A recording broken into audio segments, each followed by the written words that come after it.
Sean bienvenidos estudiantes de noveno grado. Vamos a realizar a continuación una clase resumen sobre el teorema de Pitágoras y su aplicación en triángulos rectángulos.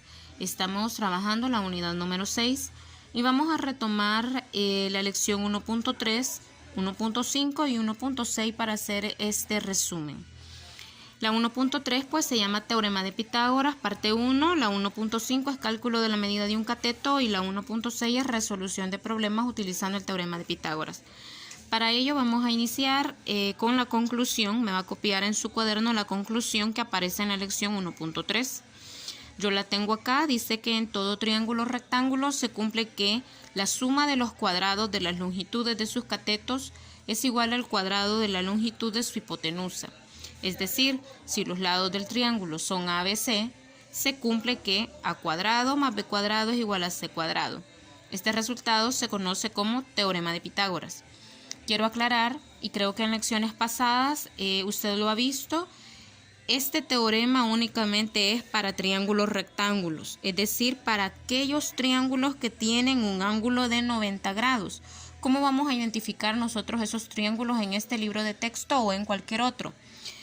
La simbología es un cuadrito en un vértice. Cuando usted ve eso indica que hay un ángulo de 90 y por lo tanto ese triángulo es un triángulo rectángulo en el que se puede trabajar el teorema de Pitágoras. En el ejemplo 1, este ejemplo 1 está retomado del ejercicio del lapicito de la lección 1.3. Yo le he puesto ejemplo 1 porque lo vamos a desarrollar en orden. Este va a ser el primero. Dice, verifica que el teorema de Pitágoras se cumple en los siguientes triángulos rectángulos. Este es el primero. Quiero que tomemos en cuenta de que este es un triángulo con un ángulo de 90. Los lados que forman el ángulo de 90 se llaman catetos. Y el lado que está enfrente a ese ángulo de 90 o el lado más largo del triángulo se llama hipotenusa, ¿sí? Entonces acá aparecen esos nombres, aparecen catetos, aparece hipotenusa. Entonces quiero que tengamos claro eso. Los lados que forman el ángulo de 90 son catetos y el lado que está enfrente se llama hipotenusa. Muy bien, ¿qué vamos a hacer aquí? Verificar nada más es, vamos a ver si en la fórmula del teorema de Pitágoras, al sustituir los datos, la igualdad se mantiene. A y B son catetos. Usted decide si este es A o es este cateto de acá. Entonces ahí es opción suya. Cualquiera de estos dos puede ser A y cualquiera B. Pero la hipotenusa siempre se representa con la letra C y es el lado más largo. Entonces C va a ser raíz cuadrada de 5. ¿Quién es A? Vamos a decir que A es 1. Lo vamos a elevar al cuadrado porque así me lo indica la fórmula. ¿Quién es B? B es 2. Lo vamos a elevar al cuadrado puesto que así se indica. Y C, ¿quién es? La hipotenusa. En este caso es raíz cuadrada de 5. Lo vamos a elevar al cuadrado dado que así me lo indica la expresión. 1 al cuadrado es 1 por 1 y eso es 1. 2 al cuadrado es 2 por 2 y eso es 4. Esta raíz, como también es el índice es igual a la potencia, podemos simplificar y eso nos queda solo 5. 1 más 4 son 5 y 5 es igual a 5. ¿Qué podemos concluir? Que en el triángulo del literal A sí se cumple el teorema de Pitágoras. Entonces mi respuesta va a ser sí se cumple